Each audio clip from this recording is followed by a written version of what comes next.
ഒരു ഉദ്യോഗാർത്ഥി ചോദിക്കുകയാണ്, ഞാൻ ഏത് എക്സാമിനെ ടാർഗറ്റ് ചെയ്യണം? ഞാൻ പറയുന്ന ഉത്തരം എന്ന് പറഞ്ഞു കഴിഞ്ഞാൽ, നിങ്ങൾക്ക് അധികം ബുദ്ധിമുട്ടില്ലാതെ അതോടൊപ്പം തന്നെ പഠിച്ചാൽ പിന്നീട് വരുന്ന എക്സാമിന് ഉപയോഗപ്രദമാകുന്ന രീതിയിലുള്ള എക്സാം ഏതൊക്കെയാണെന്ന് നിങ്ങൾ ഐഡന്റിഫൈ ചെയ്യുക.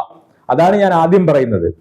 അപ്പൊ ഞാൻ ഇവിടെ വിത്ത് എക്സാമ്പിൾ ഞാൻ പറഞ്ഞ, നിങ്ങൾ അസിസ്റ്റന്റ് എഞ്ചിനീയർ നിങ്ങൾ പഠിക്കുകയാണ്, അസിസ്റ്റന്റ് എഞ്ചിനീയർ ഇറിഗേഷൻ പഠിക്കുകയാണെങ്കിൽ ഇപ്പം വിളിക്കുന്ന നോട്ടിഫിക്കേഷനും അത്യാവശ്യം വേക്കൻസീസ് വരും. അതോടൊപ്പം തന്നെ പോർട്ടിന്റെ എക്സാം ഓട്ടോമാറ്റിക്കായിട്ട് നമ്മൾ ക്ലിയർ ചെയ്യുകയാണ്. അതിന് നിങ്ങൾ പഠിക്കുകയാണെങ്കിൽ നിങ്ങൾക്ക് എന്താണ്, പോളിടെക്നിക്കൽ ലെക്ചറിന് ഉപകാരപ്പെടും.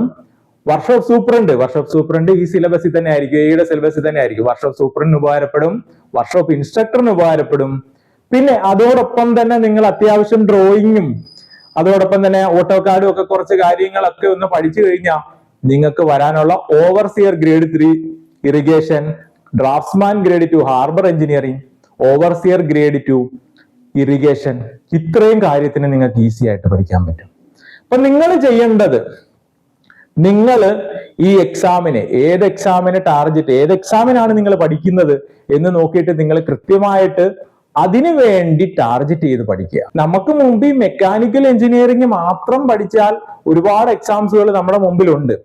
അതുകൊണ്ട് നിങ്ങൾ പ്ലാൻ ചെയ്ത് നിങ്ങൾ ഫോക്കസ്ഡ് ആയിട്ട് പഠിച്ചു കഴിഞ്ഞാൽ 2026-ലും 2027-ലും വരുന്ന മിക്കവാറും ഉള്ള എല്ലാ ജോലികളും, മെക്കാനിക്കൽ എഞ്ചിനീയറിംഗ് മേഖലയിലുള്ള എല്ലാ ജോലികളും നിങ്ങൾക്ക് സ്വന്തമാക്കാം.